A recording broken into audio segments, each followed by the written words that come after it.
When it comes to like the physical pain, there comes a point where you recognize that this isn't physical. There's nothing that is aligning with the pain that you're experiencing and the symptoms that you have and what I'm finding objectively and clinically in the body. So where's that missing link? Hey, I'm Hannah, your host of Too Much, Not Enough. After a life-threatening burnout in 2021, I released the brittle version of success that was slowly killing me and built a life that feels as good as it looks. This podcast is for ambitious, soul-led humans ready to stop shrinking and start living big, bold, fully aligned lives. So if you've ever felt like too much and not enough, join me and my guests as we take an unfiltered deep dive into why being the real you was never the problem, and how to create a life your nervous system actually likes. Let's get into it. We automatically associate aging with decline, physical, cognitive, but what if it doesn't have to be like that? We're taught to invest financially in our futures, making sure that we have a nest egg to draw down on in the future. But what about investing in yourself, your quality of life from a physical, mental, and emotional perspective? What would it look like to build your quality of life for your 80-year-old self now? My partner Lee is very health conscious, and he has inspired me to build habits today that will serve me as well as us as a couple into my older age. And when you meet your partner later in life, you realize how fleeting time can be and how you want to be able to enjoy every moment that you have left together. But once upon a time, I was completely overwhelmed by the idea that once I started a fitness routine or any sort of routine, I just had to stick to it forever and ever more. That felt insane. Now that thinking has shifted entirely for me, and I am grateful that I have built the consistency of intentionally moving my body that serves both the current me and the future me. But that took time to even wrap my head around and to understand what consistency over perfection actually meant. So on today's episode, I'm joined by Dr. Emma Whelpton, a chiropractor, breath coach, and movement specialist whose approach blends science, nervous system care, and soul to help people recover, regulate, and perform better. We talk about longevity through the lens of self-respect and self-love, creating sustainable habits that serve your body and energy, and how to build a life now that your future self will be wildly grateful for. Let's get into it. All right. Welcome to the podcast, Emma. How are you doing today? I am good. How are you? Good. I'm so over the moon that you're here, and I love how like bright and summery you look today. Thank you. It's really nice. I'm in my healing era. You know how they've been saying on socials, like when she starts wearing pink again, you know, she's like healed, because I was that kid that grew up like tomboy through and through. And somewhere along the line, someone told me that wearing pink was really girly and that equaled being like weak. And I hated pink forever. And so here we are, 33, wearing pink. I love it. I think that's so true, actually, because like there were multiple colors for me. It wasn't pink specifically, but it was purple for me and red. And I was like, no, Yeah. never. And now it's like all I gravitate towards. Yeah, I know. And I'm like, I love pink on me. Why didn't I wear this for 30 years? I know it like brightens up your face so beautifully. It's like a fun summer color too, you know? Yeah. Anyways. Yeah, I'm very glad you're back into your pink era. Thank you. So to kick things off, I would love it if you could just share for the listeners a little bit more about you, your story, how you got to where you are today. Yeah. So I'm Emma. I am a chiropractor, a breathwork coach, and yoga instructor. And now I am a practicing chiropractor, but I always feel like I really struggle. I always struggled with living in this box of being a chiropractor or being a yoga instructor. And so I struggle to identify with that because I just feel like at the end of the day, I am a holistic health practitioner who helps people ultimately feel really good in their body and improve their longevity so that they can feel good and feel good for a really long time. And I have created, through sort of the last, I don't know, 15 years of doing this, I have created Inspire Functional Breathwork, which is a breathwork teacher training course. And just hoping, what I look at that as like the ripple in that everything that I've built and created and learned the hard way on my own to be able to pass that along. It's not just helping a patient, it's helping teachers that will then help thousands more people. So that ripple is able to go like even further when you start to teach teachers. Yes, I love, love, love that. And so, on that note, maybe we'll start with why Inspire? Why is breath work the thing that you chose to teach? Yeah, good question. So I've always said that you can have a really big breakthrough in an hour breath work class. So there's kind of like two different ways that I teach. You can teach breath work in like a 2-second therapeutic corrective exercise kind of vibe breathwork style. You can also then teach breathwork where we lay you down on your yoga mat for an hour and we go into like a class or like an experience, a journey. And when we do that, you can have such a huge transformation and breakthrough in such a short period of time that truthfully, no matter how magic my hands are, or no matter how much I know clinically, I can't get that same level of breakthrough in a 30-40 minute chiropractic visit.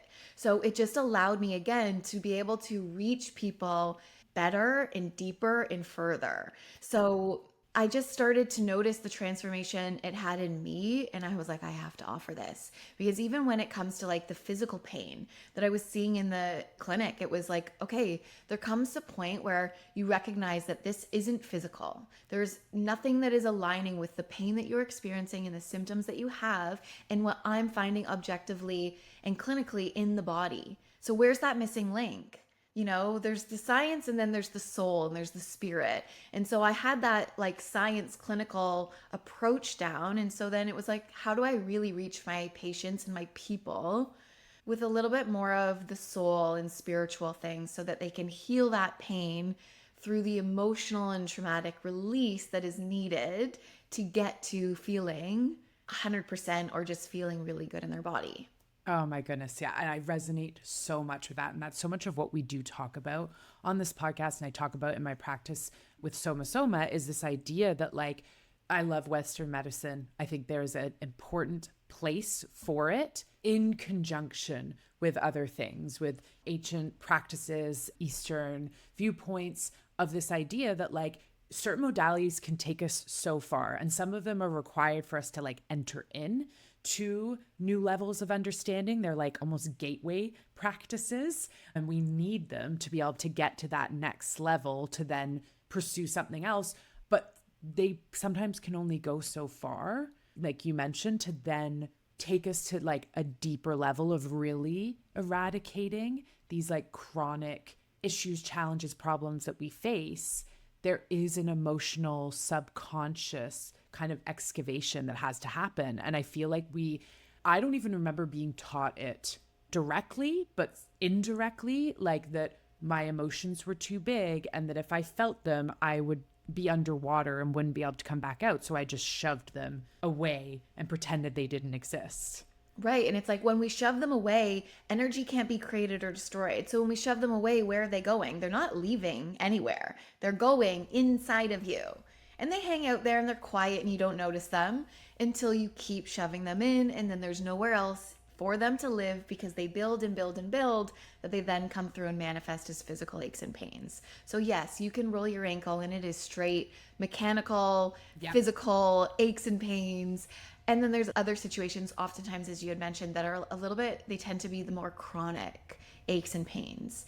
And a lot of times those result or stem from the emotional side of things. Yeah. And if we are not addressing from multiple angles, then like you mentioned, maybe you're going to your chiropractor or your massage therapist or something over and over again. And you're like, but I still have this hip pain or I still have this lower back pain. Like it's better. And maybe temporarily there's some relief, but over time it comes back or it's so persistent. And so you've sort of married your worlds basically of your being a chiropractor and the knowledge there with this modality of breath work in order to be able to kind of do a whole person approach, which is amazing.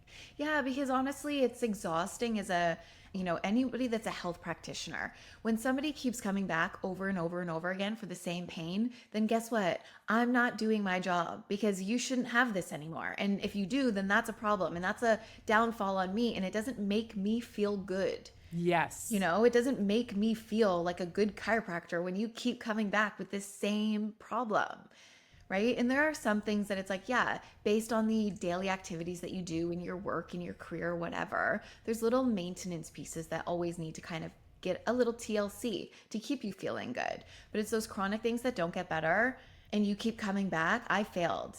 And so I need to be able to pivot and do something else that they didn't teach me in chiro school that isn't physical and doesn't involve the physical body. And it's that spiritual, more emotional release and emotional regulation and internal work. Yeah.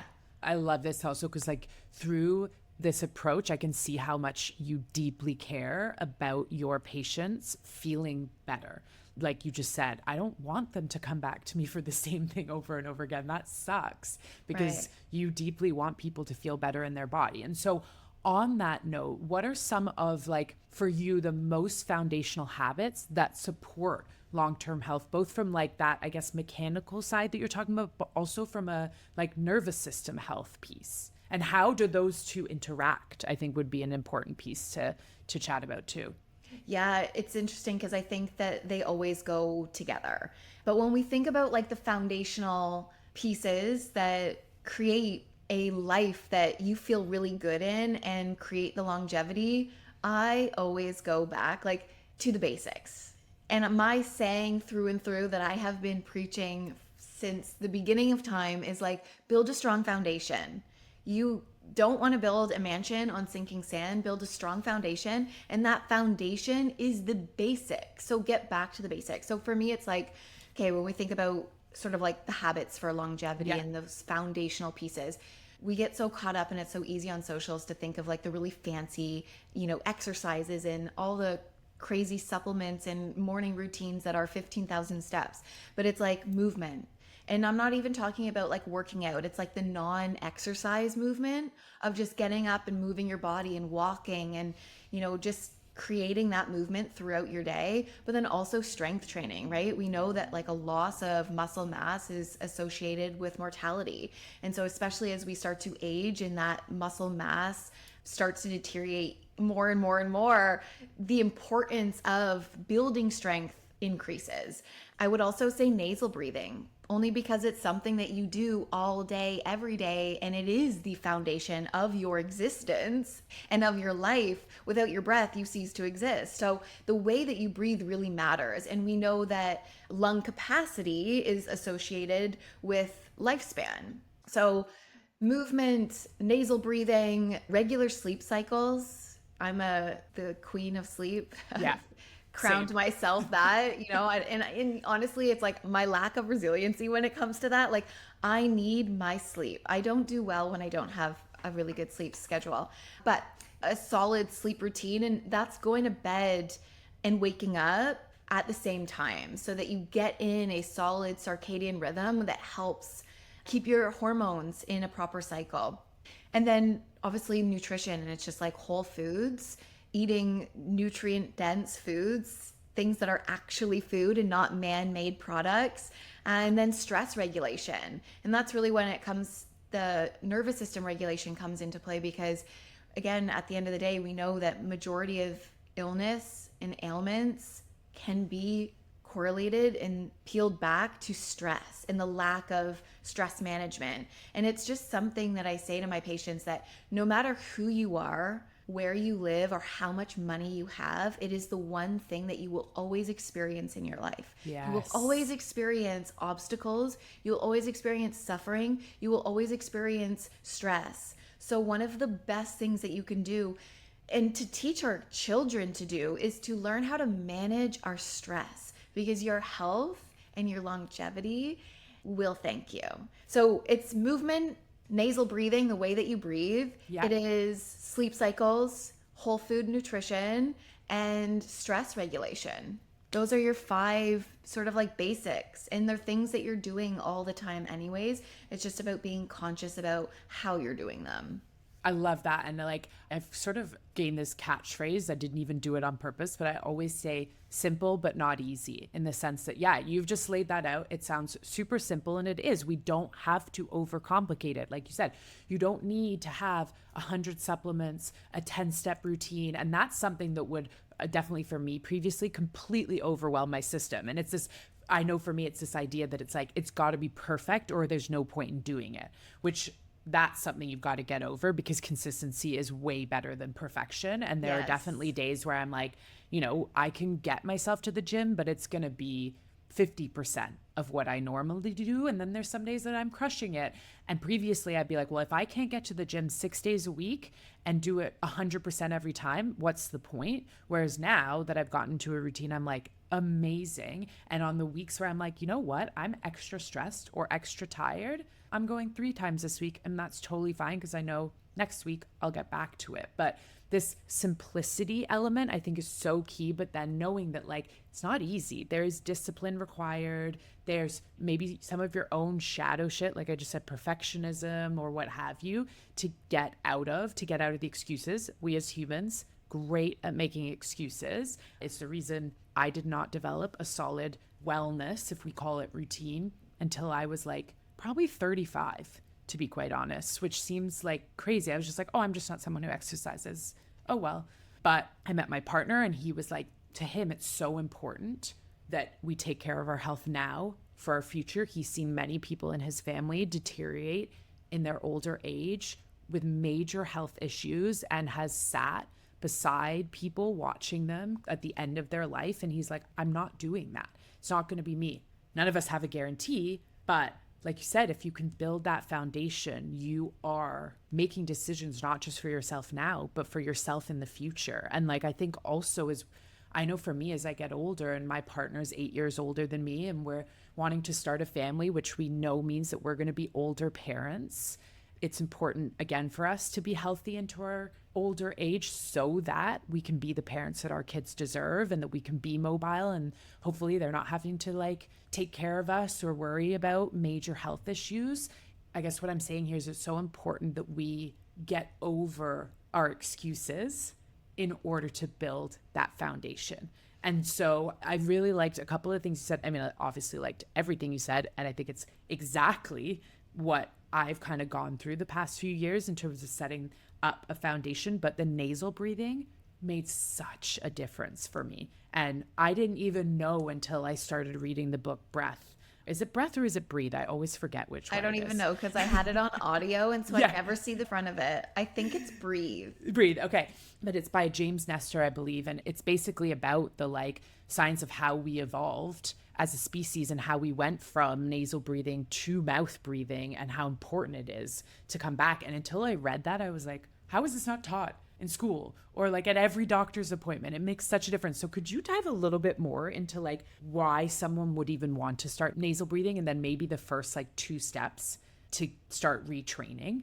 Yeah, absolutely. So nasal breathing is so important in so many different ways, but really the first thing that we want to think about is that it is going to oxygenate. The whole point of breathing is really to oxygenate the body, and you are going to get much more oxygen into your tissues if you nose breathe versus if you mouth breathe. And a lot of people are going to listen to this and go, nope, not me. I'm congested. I've got small, whatever. I've got a deviated septum. I feel the resistance when I nasal breathe versus when I mouth breathe. True, factual. However, so you're actually breathing in about 5 times more air when you breathe in through your mouth than your nose. But it's unprocessed air, and it's unusable air. So when we breathe through our nose, there's a couple things. We have those little nose hairs. Yeah. And they actually act as your first line of defense in your immune system. So thinking about, not that I want to think about cold and flu season yet, but as we move into the winter months, if you nose breathe, you are less likely to get sick than if you are a mouth breather. So train yourself now for cold and flu season and see if you notice a difference, because that is your first line of defense. Any air particles that come in, we're breathing in those like sicknesses. And so it's your nose hairs that block them out, right? And we also create nitric oxide in the nasal passages. And nitric oxide, really shortly, is just a molecule that helps transfer oxygen from your bloodstream into your brain and into your tissue so that the oxygen is actually usable. It also creates vasodilation, so it increases circulation through the body.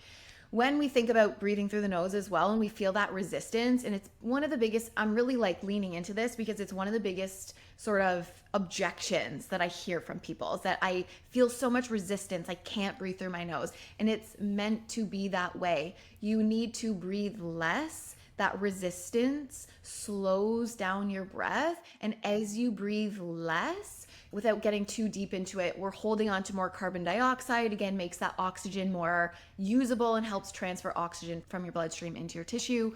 And it helps regulate your nervous system when we are breathing slower. So it's all very intelligent in the way that it's set up. When we breathe through our mouth as well, we actually change, and you'll read that in the James Nestor book. When we breathe through the mouth, it changes your facial shape. It changes your upper palate of your mouth. It changes your jaw structure, which like for kids then increases their risk of having crooked teeth and braces. So parents, it's like those braces are not cheap. If we want to avoid them, nasal breathe. Honestly, I've done this with my partner. I watched him be a mouth breather and snore profusely at night. And I was like, not with me, honey. Not with me. And he is a nose breather. He no longer snores. And obviously, if you've been breathing through your mouth, your body adapts to breathe through your mouth. And so we've gotten changes through the airways. So we need to change those airways back and help build strength in your airways and kind of restructure them. Placing your tongue in the proper position is key. And you can do this in a couple ways, just as like habitual resting place, but you can also do it like a bicep curl and do sets and reps and pressures. So you want to think about your tongue pressing to the roof of your mouth and behind your front teeth. So like an up and forward position. So resting behind the two front teeth, pressing up and forward. So that should be naturally your resting place. So you can just keep your tongue there resting on your average everyday moment to moment. You can also do it like a workout and press and hold, release, press and hold, release, press and hold, release, or press and hold for 30 seconds and then go about your day and, lose track of whatever your tongue's doing because you're too busy working and on a phone call, whatever. But do that press and hold multiple times and it will help strengthen and rebuild your airways. That way, when you sleep, you're more easily able to breathe through your nose. For me, I'm also a big mouth taper. Like I'm a nose breather anyways, but I tape my mouth every single night because I still notice that it helps me sleep better and deeper without waking up. So there must be a point where I'm unconscious and my mouth is falling open. And even if I'm nasal breathing, there's a percentage of the air that's still coming through my mouth. So keeping your mouth closed while you sleep and forcing that nasal airway to function is just like sink or swim. Force yourself to do it. You will not suffocate. You will not die. Your body is intelligent. If you are not getting enough air in, you will wake up and you will take the mouth tape off and you'll... Yeah. A lot of the mouth tape as well. Again, one of the biggest objections I hear is that, I can't breathe. No, you can breathe through the fibers of the mouth tape and you'll know, right? Even if you cover your mouth completely, you can breathe through the fibers of the mouth tape. So your body's intelligent. It's like how we recognize sleep apnea because you're waking up a million times in the night. Why? Because you can't breathe. So if you can't breathe with a mouth tape on, your body will wake itself up to be able to breathe. You can always take that off, but just get used to the discomfort of it. It will only last like 7 days to 10 days before it becomes second nature to you and you're able to fall asleep with the mouth tape on really easily. If you're feeling really restricted, strap a nose strip on to help open up your nasal passages and you're rocking and rolling. And that's honestly the best way. Nose strip, mouth tape to sleep, and then pressing your tongue in the proper position throughout your day. It's funny, as you were explaining the tongue position, I realized my tongue was doing that. I read it in the book and therefore started to kind of intentionally do it. And at first it was hard. It was like a strain to keep my tongue up there. Like you said, it's like building a muscle. Like you can do reps of it, you can practice it. But eventually, now my tongue kind of does sit there naturally without me even thinking about it, which is the same thing as like my nasal breathing. So I started out with mouth taping, although I have fallen off the wagon with that a bit, but I feel re-inspired because I used to breathe through my mouth. Like my family called me Darth Vader because at night I would breathe so loudly through my mouth. And so I started mouth taping, really enjoyed it and essentially trained myself to breathe through my nose. And then the next layer for that for me was while I was awake during the day, consciously breathing through my nose instead of through my mouth, and really thinking about, okay, how can I make that my habit now? And I think I do. Sometimes I'll catch myself breathing through my mouth, but then I'm just like, oh no, back through the nose. And then now the thing I'm trying to do consciously is at the gym when I'm feeling like, oh, I don't have enough oxygen, when you're like doing squats or obviously doing any sort of cardio that's really elevating your heart rate, all of a sudden I'm thinking, oh, I'm not getting enough air, enough oxygen. I need to take a big breath in through the mouth. Because like you said, it feels like we're getting more, but we're not actually getting more of what we need. It's not usable. Yeah, not usable. And you will exactly. fatigue. Your muscles will fatigue out faster. But yeah, you're right. And it's just like building any habit. You just keep at it and keep practicing it and build that conscious awareness to correct it whenever you catch yourself mouth breathing, and you practice nasal breathing as much as you can at the gym, and your body becomes a little bit more efficient at it. Yes. So then the more you work out, the longer you're able to nasal breathe it through to the point of exhaustion. Yes, exactly. If anyone's listening and they're like, I don't want to, the thing that really at the beginning was like the most, which is very vain, I will admit, but that was the most appealing to me, was that it would change my face shape.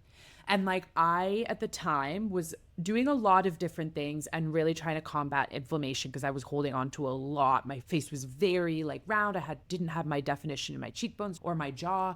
And while that has also come with losing weight through nutrition and consistent gym routine, I will say my face shape has changed, I believe, very significantly because of the mouth taping. So if you need that like more vain reason to get started and then see all the other health benefits, the change in your face shape, like it's almost like a natural like plastic surgery.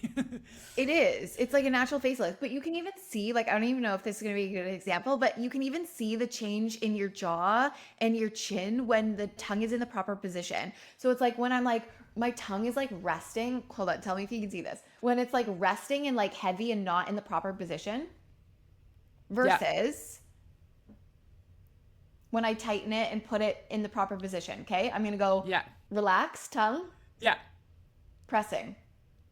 Yeah, you can see it. Can you see it? I can see it. And for anyone who's listening and not watching the video, basically like Emma's chin kind of almost receded in, and then the skin below her chin drops. Her neck gets like wider. And then when she lifts it up, it is literally like a tightening. And so you can naturally give yourself a little bit of a facelift doing this, as well as the other benefits, which like, again, when you talk about foundational habits here, like this is deeply foundational, not just, as you mentioned, for a lot of physiological reasons, but also for your nervous system. It is helpful for relaxation and for down-regulating to breathe in through the nose. Right. Your vagus nerve supplies the roof of your mouth. So keeping your tongue there is literally stimulating it, which helps regulate.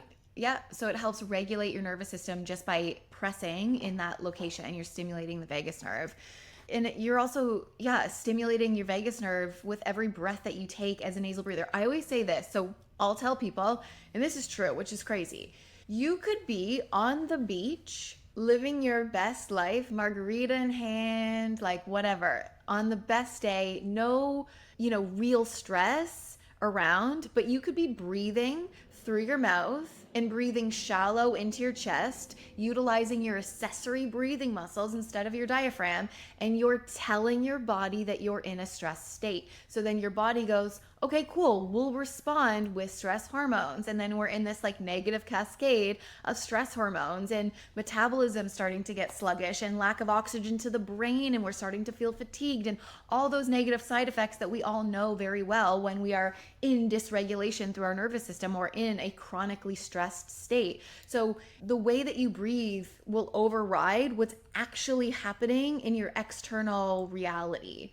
So you could be really trying, you could actually be implementing things that you understand to be good for you. Like you said, you could be implementing movement. You could be trying to create stress reduction in your life. You could be taking the supplements or doing the morning routine that works well for your system, but it might not actually be fully working if you don't have that foundational base of your nervous system feeling safe through your breath. That's essentially it, right? Totally. And I think that was such a huge aha moment for me when I realized, like, I'm doing all the things. And there were definitely things I could have been doing, quote unquote, better in my life when it came to stress and completing a stress cycle and actually not self abandoning and people pleasing.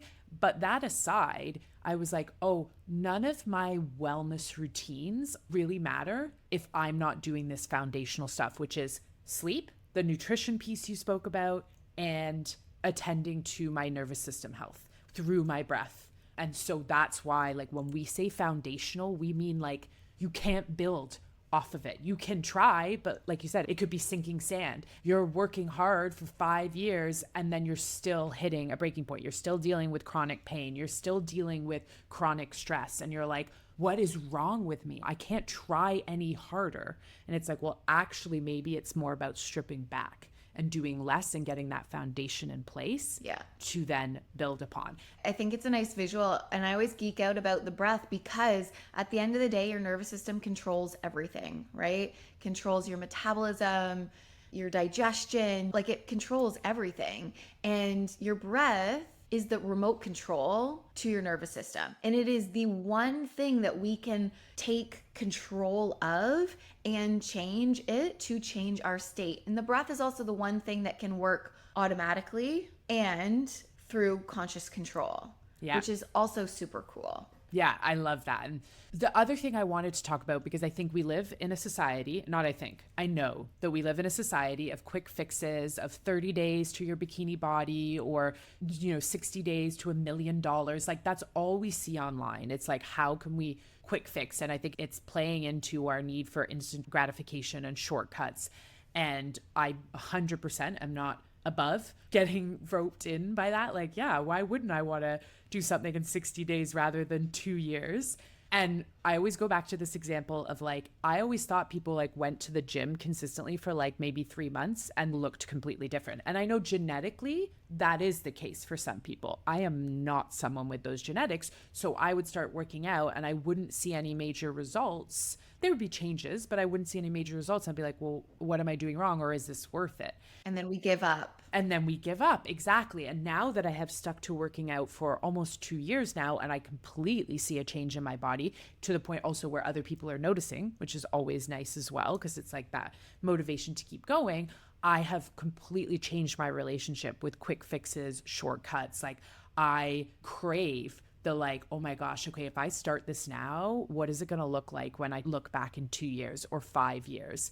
Whereas before that completely overwhelmed my system. That I was like, oh my God, I have to do this for 5 years or 10 years or the rest of my life. You're kidding me. This is outrageous. So how can we shift? How have you seen people shift mindsets, or as a coach, as a doctor, how do you see people shift their mindset from the short-term fixes to long-term vitality? What works the best? Yeah, so we had kind of chatted about how consistency is everything. And if we're wanting to feel good in our bodies for a really long time, it honestly doesn't really matter what you do, more so that you stay consistent with it.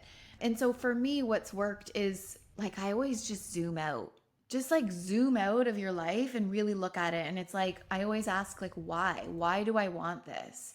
This is not my original thought. This is, I read somewhere in a book, maybe it talks about going from like working and living from this space of identity over your outcomes. So it's like, I want to lose 10 pounds at the gym. Well, that's like a short-term goal. And it's very easy to be like, you know what, this magic pill of going to the gym for 3 times a week for 6 weeks didn't work. And so I can't get that and I'm going to quit. And switching from this like outcome oriented and motivation for why you do what you do in your life to identity based.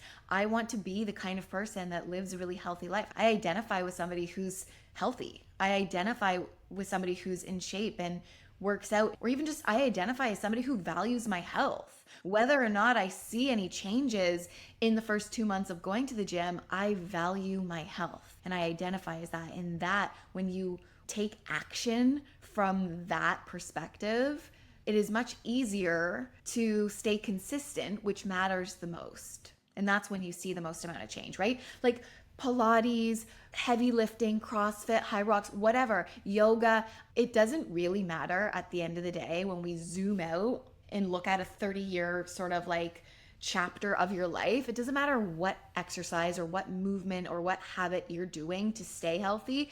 It more so matters that you're staying consistent with it. It's like sometimes I find with patients and working with the general population, it's like comes from a really good place that people want to do all the things. Totally. They care about their health and they want to do all the things, and they're trying to do the best they can for themselves and for their partners and for their children, for their next generation. And they truly want to do the best, but they get caught up in wanting to do all of it, and trying to do all of it, you don't get very far because it becomes overwhelming. Just that alone is stressful. If your wellness routine is creating stress in your nervous system, we gotta, again, dial it back and just get to the basics. Like, honestly, I love my supplements and I will support taking supplements all day. But if you're in a place of like chronic stress and overwhelm, it's like ditch the supplements. Don't even worry about having that in your routine. Get back to the basics. Nasal breathe, sleep, move your body, right? Eat whole foods, stress regulate, like modulation of your stress, that kind of thing. But yeah, it's about, I think, just staying consistent and finding your identity, functioning and living and making decisions from that place of who you are and who you want to be, rather than these goals that you have in mind. I love that, because it's like I identify as someone who wants to be able to be mobile into my 70s, 80s, and beyond. I identify as someone who wants to be able to still squat all the way down and impress my grandchildren, hopefully one day, with that. And just be able to like selfishly be able to play with your grandkids. Yes, exactly. Keep up with them. Keep up with them and have that joy, even selfishly, just the joy for yourself to be able to be mobile enough to get down on the floor and play with your grandkids. But I also really think too about like the independence of it. Like, you can't squat down anymore. You can't get on and off the toilet. You lose your independence. And that piece tends to be like, it's a little intense for people, but it tends to be a bit of an eye opener. Like, yeah. Oh shit, like you're right. Like, it's not about how much can I squat at the gym and how great my glutes look in a pair of leggings. It's the functionality piece. It's, are your hips strong enough and mobile enough to get down and up? If you keep doing it, you'll always be able to do it. And yes. Come 75, 80, I don't care what your genetics are, your lifestyle, your habits, and your environment override your genetics. And even if both of your parents and your grandparents and their grandparents all had hip replacements by 65, if you take care of the mobility in your hip, express the full range of motion, and practice functionally moving your hips, you will be that person at 65. Instead of recovering from a hip replacement, you're bending down and picking up your grandkids. 100%. And it's funny, I come from a family where the women, well, the men too, but the women had kids like a lot later than traditional. So like my grandmother had my mom and my aunt in her mid to late 30s, which in that generation was like very unheard of. And then similarly, like my mom was late 20s, so not as old. My aunt was into her 30s. I will, hopefully be, but I'll be in my late 30s when I have kids. So when I also think about like my grandparents were older grandparents than those of my friends. And then same thing, my parents are going to be older grandparents. And so it's like this idea that it's not just about being able to enjoy your grandkids for as long as possible, but as we start having kids later and later, which is a generational trend, to just enjoy your grandkids, period, you are going to likely be later in life. And therefore, I'm even having that conversation with my mom right now and being like, okay, my mom loves walking and she gets out every day and goes for a long walk. But I'm like, I want you to work on your like functional ability to like squat up and down and get a range of motion in your squat, so that when you're getting down on the ground and playing with your grandkids, it's not feeling like this major toll on your body. And like you said, Emma, you're not then feeling like you're missing out on that. Like my grandmother had a lot of health issues that she wasn't able to fix. So she sat on the sidelines a lot of her life and observed. And, that was the grandmother I knew, but I don't believe that that was the life that she wanted. I believe that she would have wanted to be able to run around with us more and get down on the ground. And so if you actually have the ability to do something now to predict that future, it's like, why wouldn't you want to be either for your grandchildren, or if you don't have children, have your independence, be able to retire and travel still. My partner's father, he cannot travel all the places he wants to travel now. And that is due to, physical mobility restrictions. And he talks about all the places he wants to go and can't and is limited. And it's like, if he could have done something to prevent that, I guess the question is, why wouldn't you? Even though it feels hard. Yeah, I think humans' toxic trait is that we always have this mindset and this belief that it's not going to happen to us. It's not going to happen to us. I'll be fine. I'll be that percentage, that small pool that it doesn't happen to. Yeah. And that works against us because it is an excuse for us to not take action and to take the easy way out in this almost false belief that it won't happen to us. Unfortunately, we need something, and maybe it's a podcast like this where you hear something at the right time and in that right moment that really hits you in your heart, in your soul, where you go, oof, I gotta really take ownership of my life and of my body and how I'm living today to have life insurance and ensure that I can feel good later on in life, because at the end of the day, it's not guaranteed. And just because you think by default that it won't happen to you, there's a term for this, of that thought process. And it is proven that we do typically think that way, that we think that it won't happen to us. It's not working for us to think that way. No. And we invest financially to secure our futures, to ensure that we are able to retire and that we have the money available to us in order to pay our bills. Why wouldn't we invest in ourselves, in our health, both physically and emotionally and mentally, for that same purpose? It's like taking out an insurance policy on your future quality of life. And in a lot of cases, it's free. I mean, it takes effort. Like you said, we've got to drop the excuses, but you can work on your mobility, your strength for free at home. You don't have to go and do Pilates or sign up for a fancy gym. You can do it at home through free YouTube videos. Same thing, nasal breathing, it's free. The exercise that you suggested with the tongue, it's free. Yes, there are these supportive things you can do, like going to see chiropractors, like going to see practitioners who can help you and support you. And I very much am a believer of that, but I could combat every excuse you have. And the reason I can combat every excuse you have is because I have had every excuse. I've had every excuse not to take care of my body. I'm too busy. I have ADHD. I can't stick to anything. I was not built as someone with routine. I didn't grow up watching my parents exercise, so that didn't get into me. Over and over and over, I've had every excuse in the book. And it was when I finally just started, stopped shaming myself that I was somehow broken or terrible because I wasn't doing these things, started loving my body, building a relationship with my body, loving my body, realizing how much my body does every single day to help me survive the shit that I was putting it through. And asks very little in return. So little. Literally, when I look back at the stress that I was putting my body under from constantly self-abandoning, my anxiety and depression, I now realize, was a direct alarm bell for my body being please pay attention. This isn't working. You don't seem to be able to, in your mind, figure that out. So please listen to the signals. And I was just nah, I'm going to keep pushing through and push my body to the limit. Our bodies have this unbelievable ability to adapt to the shit that we put it through, to the shit that we put in it. And it does ask very little back. So imagine I start to think about my relationship with my body as if it's a relationship with another person. Not that I want to separate, but if I just kept putting another person through that shit and the person was being hey, I feel really bloated today. Could we not eat cheese again for dinner. And I'd be like, too bad, you're eating cheese for dinner. Shut up.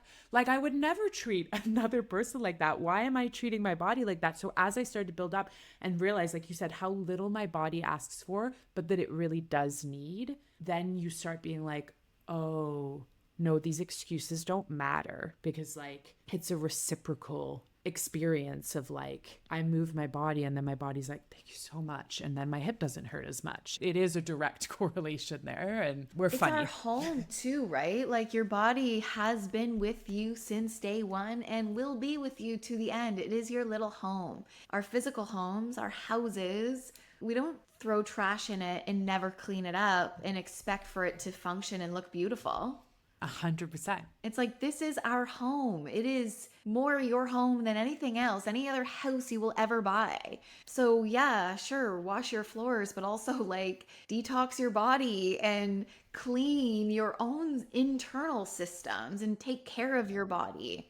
And there's a whole energetic thing to that. Like, I don't know, anyone who cleans their own house knows the feeling, or has a clean house, regardless of how it gets there, of how, like, I scrubbed the shit out of my house yesterday and just like energetically felt lighter after. It's like a spiritual thing. It is spiritual. And then similarly, taking care of my body. And listen, I don't think either of us here are saying you got to be perfect, never put sugar in your body, never put alcohol in your body. Like, you have to enjoy life. There is always a balance. It shouldn't be a job. Your wellness shouldn't feel like another job, but that energetic shift that happens when you start making the decisions that are good for you long term, that don't necessarily like feel the most amazing in the moment, that relationship energetically just shifts so much. So on that note, I would love to ask what you would say to someone who feels disconnected from their body and unsure where to start. Maybe keeping in mind these 5 foundations that you want to really like focus on and then decide to build on if you'd like, or quite honestly, just taking care of those 5 foundations is more than enough. Say they're overwhelmed, they've got kids, and they feel like they have absolutely no time, or they're working around the clock. Where should they start to reconnect with their body and start building these foundations? Yeah. I mean, obviously those like 5 foundations are key, but I think when we think about people that are so disconnected from their bodies, it's the people that they're not hearing their body whisper. And so then they're having to get to the place where their body's screaming at them, and now they're in chronic pain and their whole life is put on pause because they are forced to take care of themselves because they are in 10 out of 10 pain, immobile, all those things, right? Yeah. And I think sometimes we're so disconnected from our body too that I see this all the time. I'll be like working on something. I'm like, okay, just relax your shoulders. And they're like, I am relaxed. And their shoulders are touching their ears. Yeah. And then they're like, oh, I didn't even realize that my shoulders were up towards my ears. That's a complete disconnection from your body. And there's no shame, as you said. I think that's so key. And like, it happens, especially for the moms and the people that are taking care of children. And all of a sudden they become your priority, and your body and that inner voice takes a back seat because you're worried about keeping these little humans alive. Yeah. And that's natural, but it's about coming back to your body. And I think one of the best ways to come back to your body is honestly touching it, tapping, feeling your body, even one hand onto your chest, one hand onto your belly, and feel your breath. It's like reconnecting to your body. How does it feel? Can I touch it? Where is my body in time and space? And just even checking in. Like, I'll oftentimes say to people to write whatever they need to write as a reminder on a sticky note and put that throughout their house and have breath on it, or just check in with your breath. Where is it? And not even change it. I don't even want you to change it. If we're really disconnected from our body, it's just about building the habit of checking in, building the awareness. Where is my breath? Is it in my nose or is my mouth? Is it going into my chest? Is it going into my belly? Is it shallow? Is it deep? Is it fast? Is it slow? Just like check in. You don't even have to change it. Like, that's the next step. We're just trying to reconnect. It's like, where am I holding tension in my body right now? You know, where can I relax? Sometimes we need, if you're holding a glass in your hand of water, you need the tension in your bicep to hold that glass. But guess what? Your glutes don't need to be holding on for dear life. You can relax your glutes. You can relax your upper traps. You can soften your forehead. I hold a lot of tension in my face. So for me, it's like, okay, can I relax my eyebrows, my jaw, my face, my eyeballs? Like I hold a lot of tension in my face. So it's Yes. just that building the habit of checking in to the physical body and noticing what you notice and just building the awareness. Can you relax the tension? Can you, tap the body and just check in, hand onto the chest, hand onto the belly? It's just those little tiny practices. And if you're that disconnected, it's just reconnecting to the body. That's even further the deeper basic foundation before we get to building those foundational habits to then catapult us into optimization. I am obsessed that you just said that because I talk about this all of the time. And it's just so nice to have the validation from someone else. For me, it's always in the somatic world, it's felt sense of safety. Always, you have to create that felt sense of safety. If you don't have safety, it doesn't matter. Your nervous system isn't coming out of fight flight. And therefore, you're trying to build habits that are not going to stick because you don't have the energy, the resources to put towards neural pathways, all of that, so on and so forth. Did a whole episode about it. But it's that felt sense of safety, and then it's building awareness. And one of my favorite little exercises that I invite people to do is similar to what you just said there. Placing your hand either on the chest and the belly, or if that even feels like too much, because sometimes I think for some people that can feel like even maybe too spiritual, I don't know, like just getting contact with your body wherever you can place that contact. Place your hands on your lap, whatever it is, and simply take a couple deep breaths in through the nose and ask yourself, what am I feeling? And I always caveat that with, you do not have to have an answer to that. The exercise still works, even if you're like, I don't know what I'm feeling, because someone, like you said, who's so disconnected from their body probably won't have an answer to that because they have spent so long ignoring what their body has to say that it takes time. It's like you're learning a new language. You're not going to walk in, someone's going to tell you something in that new language, and all of a sudden you're going to be able to answer it. It takes time to build that new relationship with the language, learn it, create communication. But that doesn't mean that doing that check-in exercise, like you mentioned, isn't helpful. You are building that awareness, you're building a relationship, and then a little bit down the road, and for everyone that time looks different, that's when then you can start saying, okay, now I can hear and now I can action. But I think we feel like we've got to do all of the steps at once. And that's possibly when you get like overwhelmed or like, I can't do this because I don't even know what my body's telling me. Well, just start gently asking. Right. Again, I love social media.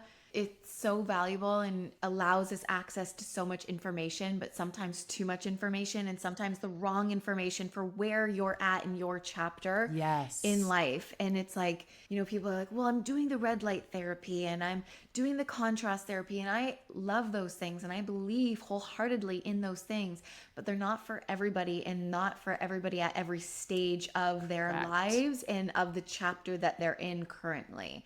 So it's like, you know what? The red light therapy is not really working for you right now because, again, it's like we need to get back to the basics first. Yes, 100%. And if your system is stressed and like majority of the time locked in that sort of fight, flight, activated mode, you're adding to your to-do list is just adding stress, even if it seems to be a good thing, like going to the gym or like you said, red light therapy. Like now that I have built such a like attunement to my body, I literally realize that like I go to the gym 4 or 5 times a week, but if I'm stressed in the rest of my life, like my work's extra stressful or there's whatever it is, personal life, I have to pull back at the gym because that good stress that we talk about is actually too much for my system. And it's like, it's not just being like, this is what I'm going to do and I'm going to do it exactly like this forever. It's like, okay, this is what I'm going to do that works for me right now, like you said, in this chapter of life. And then I can adjust as I move into a different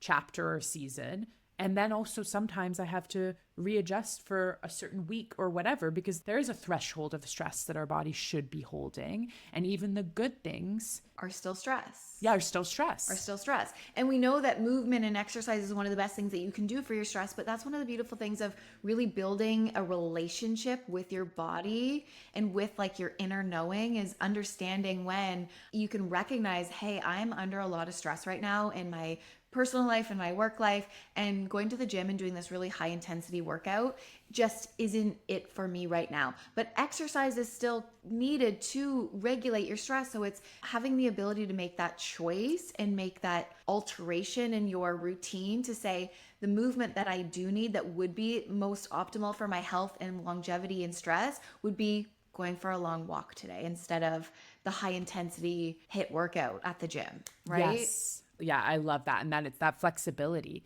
is also, I think, a huge part of being consistent, which then leads to the longevity that we've been talking about here. It's like if you are inflexible and you're trying to maintain perfection, then consistency, at least in my experience, does not work in conjunction with that, at which point then you lose that investment that you're making in your future self. Because if you can't stay consistent with whatever it is, like if you absolutely hate going to the gym, you've tried it, it really just doesn't work for you, maybe that's not your workout. Yeah, you will never stay consistent at something that you don't like. Exactly. So that's what I mean. Like, as I said earlier, it doesn't matter whether you're a Pilates girl, a yoga girl, or a CrossFit girl. Whatever it is that you stay consistent with will be what works the best. And you will only stay consistent with the things that you enjoy. 100%. And that's the other thing I always speak to people about is like experiment. Just because your best friend says that breathwork changed her life and you've done it 8 times and you just cannot see the benefit, okay, that's fine. And like when I say breathwork, I mean more of like you had mentioned at the beginning, like these long journeys and experiences, not you just, the functional breath, but that's okay. So then keep experimenting and exploring. And then maybe down the line, it'll be something you like, and maybe it'll be something you never like. If you don't like it, don't force yourself, because that is a recipe for quitting. Right. And I think it's also important to understand that everything always changes. It's the only thing that's constant, right? Yeah. Is that we have change. And so there's phases that you'll be in that, you really want to lift heavy weights and throw around weights in the gym and feel so strong and just like a total beast. And that's the phase that you're in. And then the next chapter of your life, you might be really soft and just craving and thriving in soft yin yoga practices, and allowing yourself to ebb and flow is natural. And it's, again, one of the really beautiful benefits that you gain when you build that relationship with your body and build the awareness and understand and be able to hear your inner voice and inner knowing in what your body actually needs. When you're able to build that relationship, to be able to listen and then respond appropriately to it, it's just like you live in a little bit more ease because you've built that relationship. You can hear the voice, you know what your body needs. You can live off of intuition and it be intuition and not just, what do I want? What's the easy yes? What's the dopamine? What's the easy pathway out? It's the true intuition that you're listening to. 1,000,000%. And I think what a beautiful note to sort of wrap up on here. I do this little segment at the end of every podcast, which is called rapid-ish fire questions. And I always put the ish in there because it's like, if you want to elaborate a little bit more, you are totally welcome to. Rapid-ish. Rapid-ish fire questions. Because like, especially as someone who loves to chat, nothing is rapid in the way that I respond. I'm going to throw out some questions your way. I'd love to get your answer before we say goodbye. Let's do it. Rapid-ish. Okay. Perfect. So first and foremost, what is something that you used to hide about yourself that you now lead with? Ooh, that's a great question. That's like a really good question. Okay, something that I used to hide. Something that I used to hide was that I really didn't have any routine. I think if you were to look on social media, it's like, oh, she's healthy and she must have all of these really good wellness routines, and she must have a solid morning routine and a evening routine and just a wellness routine. And I don't. I really struggle with any routine. I feel stuck. And so my only routine that I have is having no real routine. I just know who I identify as, and I take action from those places. And so I know that I'm at a place in my life now where I'm able to listen to my intuition. And I know that, you know what, going to the gym today is going to really make me feel good. And I want to go to the gym. Like, I've got my things that I do consistently and I stay consistent with. Yeah. But I allow myself flexibility. So I can go to the gym at 9:30 in the morning, 7:45 a.m. I can go at 6 p.m. It doesn't matter. I could go for a walk. I could go for a bike ride.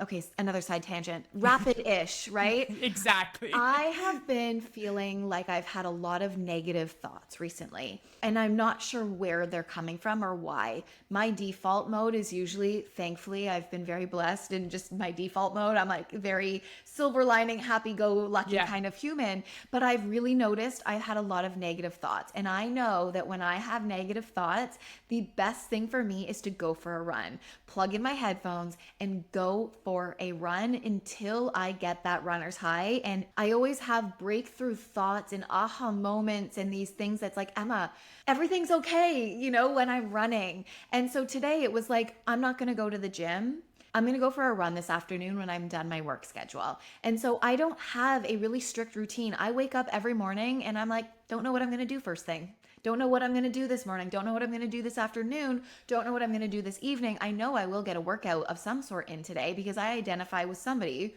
who values taking care of my health and working out, and I feel good when I work out. So I'll get a workout in and I'll work out consistently this week as I do every week. But what it is and when it is, I don't know, because I feel stuck when I have a really strict routine. I need freedom in my life. I love that. And I think there's definitely people out there who needed to hear that, needed that permission slip, that it's like, you can be consistent without being married to like a very strict routine. And if your lifestyle doesn't allow for that right now or ever, then amazing. You're not like failing.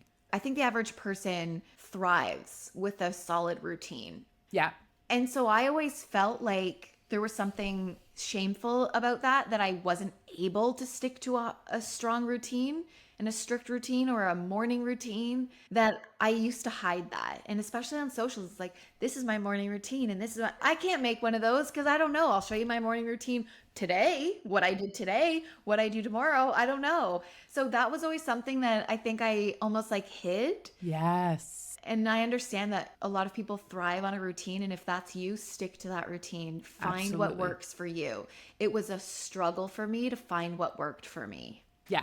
And in some cases, like me, I think I'm a little bit of a mix of both. Me and my partner get up every morning. We go to the gym. That's like the anchor activity. But then I come home and there's not then like I eat Right. and then I shower and then I meditate and then I da-da-da. Some days that's maybe what happens. Some days it's different. Some days I come home and I'm like, I'm exhausted. I'm actually just going to lay on the couch for an hour and then I'm going to get my day started. Or I walk in the door and I'm like ready to go. So it can be a hybrid too. And I love that you gave that permission to people who don't feel connected to this like strict routine. Okay. Next question is, what would you say to someone who is afraid that dedicating more time to themselves to create these foundational pieces, to create a routine for their longevity is selfish, that they're going to have to take time away from their kids, from work, from a partner in order to do this? Yeah, no hate if that's your thought process. I think it's the silliest thing in the world because one of the worst things that you can do is to not take care of yourself because your kids need you. And if you're not around, you're not any good to them. It should be almost a non-negotiable. You have to take care of your kids. It's like people are like, oh, I would die for my kids. I'm like, but would you go to the gym for them? Yeah. Yeah. I struggle to say those things because I don't want anyone to feel shameful. Because again, I think that the average person feels like I'm so busy taking care of my small children that I don't have time to go to the gym for myself and be away from my kids, but just really understanding that it's not about you. It's not about you, and you're not going to the gym for vanity. So take away the selfishness of feeling like, oh, I'm selfish because I want to look good and I'm going to spend time away from my small children to go to the gym to look good. It's not about that. It's about you investing in your body and in your health so that you can be there for your children, so that you can be there for longer for their lives, to be able to walk them down the aisle, see them get married, play with their grandkids, but also just be a little bit more present, because nobody that's in pain is super joyful and super happy. Nobody that's in pain, we're in survival mode. We're just trying to keep our head afloat. Nobody that's in pain is in deep presence with their children. Correct. Nobody in pain has their optimal patience with their children. So if you want to keep yourself and ensure that over the next 35, 40 years that you're out of pain and present and patient with your children and happy with them now in the present tense, but also there and available physically and emotionally in the future, then you have to take time out of your lives and your schedules to take care of yourself. Mic drop. Mic drop. I'm so glad that you just spoke the truth there instead of sugarcoating it, because I think that that is so important to hear. And also, you are setting a great example for your kids. Would you look at your kids and think, oh, them taking time to better themselves is selfish? Probably not. So give them the example that it is okay to focus on yourself in order to have those ripple effects out into your community. Amazing. And again, just because I know that there's going to be like a new mom here that just all of a sudden felt really overwhelmed, it's like, again, coming back to the ebbs and flows of life and giving yourself grace. And it doesn't always look the same. So it's not always like going to the gym and lifting really heavy and hitting PRs. Sometimes it can be your moment of self-care being, you know what, I'm going to have my grandma or whoever it is watch the kids for 5 minutes because I need to sit and breathe. Yes. And connect to my body and regulate my nervous system because that's what I need today. Or I need to go for a 30-minute walk, put the kids in a stroller and just get out and touch grass and go for a walk. And that's your self-care in your movement practice of the day. So I just don't want somebody to feel like overwhelmed, like, oh my God, now I'm selfish for not taking care of myself and blah, blah, blah. No, good point. Because again, what you've brought up throughout this episode is that a movement practice, a routine, or whatever it is for you. And it will look different per individual and also per individual for where they are at in their life. So it's about consistency of movement, not consistency of hitting the gym 6 days a week and lifting your heaviest every time you go. Like that ebbs and flows. Okay, 2 more questions. What do you think is something that the world needs to hear right now?